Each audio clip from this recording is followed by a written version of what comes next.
The grand entrance, a show of power. Saul arrives in Damascus determined to find the followers of Jesus and end their movement once and for all.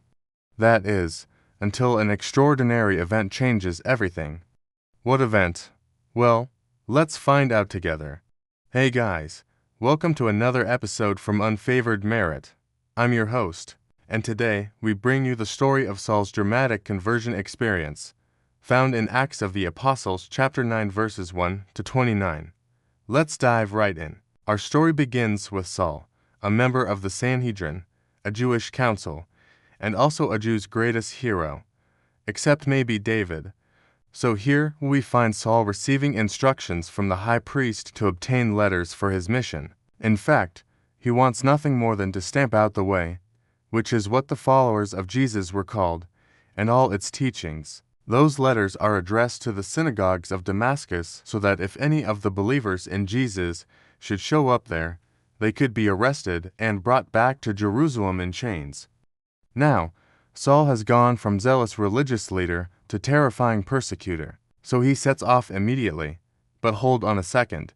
Saul is about to get bad news regarding his mission to capture the followers of Jesus. On his journey, as he was nearing Damascus, a light from the sky suddenly flashed around him. For in this light, Saul literally saw Jesus and heard his voice. He fell to the ground and heard a voice saying to him, "Saul, Saul, why are you persecuting me?"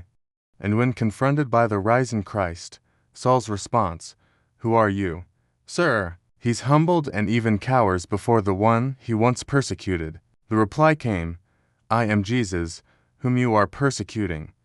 Now get up and go into the city and you will be told what you must do." The men who were traveling with him stood speechless, for they heard the voice, but could see no one. Saul got up from the ground, but when he opened his eyes he could see nothing. So they led him by the hand and brought him to Damascus. For 3 days he was unable to see, and he neither ate nor drank. And in his blindness, he fasted for 3 days without eating or drinking, crying out, "What must I do, Lord?"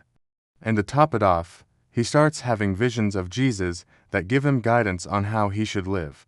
Now, that's what we call a dramatic conversion experience. But wait, there's more. While Saul is stuck in this dark place, God calls another disciple by the name of Ananias. The Lord said to him, "Get up and go to the street called Straight and ask at the house of Judas for a man from Tarsus named Saul." In a vision, Saul has seen a man named Ananias come in and lay his hands on him, that he may regain his sight. But Ananias is a bit apprehensive about this, because he has heard rumors about Saul and all the horrible things that he did to the followers of Jesus. But Jesus assures him that Saul, the chosen instrument of his, especially for the Gentiles, which is good news for us because that means we're included in the plan.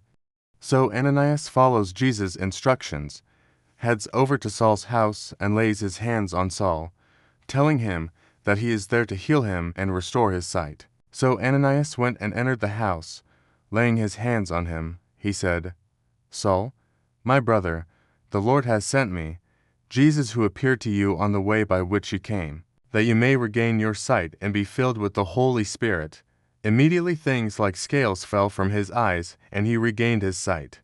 He got up and was baptized, and when he had eaten, he recovered his strength.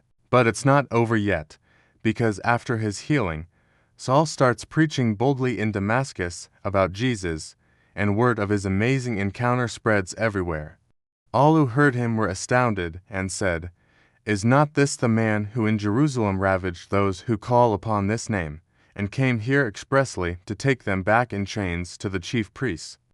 But Saul grew all the stronger and confounded the Jews who lived in Damascus, proving that Jesus is the Messiah. Meanwhile, the Jews in Damascus aren't too happy about Saul's newfound faith and the trouble that it might bring them, so they decide to kill him. But their plot became known to Saul. Now the Jews were keeping watch on the gates day and night, so Saul couldn't escape. But his loyal disciples sneak him out of town in a basket lowered over the wall. And this allows Saul to escape and continue his ministry, eventually heading back to Jerusalem. Now, when he returns to Jerusalem, he tries to join the other apostles, but they don't quite know what to do with him. They don't fully trust him, but Barnabas steps in and vouches for Saul, reminding everyone that Saul had a first-hand encounter with the resurrected Jesus, and this convinces the disciples to accept Saul, and so they let him join their community. He moved about freely with them in Jerusalem, and spoke out boldly in the name of the Lord, and from there, Saul, who now goes by the name Paul, debates boldly with the Hellenists, which is a group of Jewish people who spoke Greek. But Hellenists tried to kill Paul, and when the brothers learned of this, they took him down to Caesarea and sent him on his way to Tarsus. Paul's life is forever changed his encounter with Jesus on the road to Damascus. So, from persecutor to loving evangelist, from murderer to respected disciple, Paul's transformation is truly remarkable. He goes from wanting to destroy the church to becoming one of its most ardent supporters. Although never actually becoming an apostle, Paul is known as the Apostle of the Gentiles. Hey guys! Thanks from Unfavored Merit for joining us today for the story of Saul's conversion experience. Please like and subscribe to our videos and sure to visit our merch stores using the links in the description. Until next time, remember, no one is beyond the reach of grace. See you later.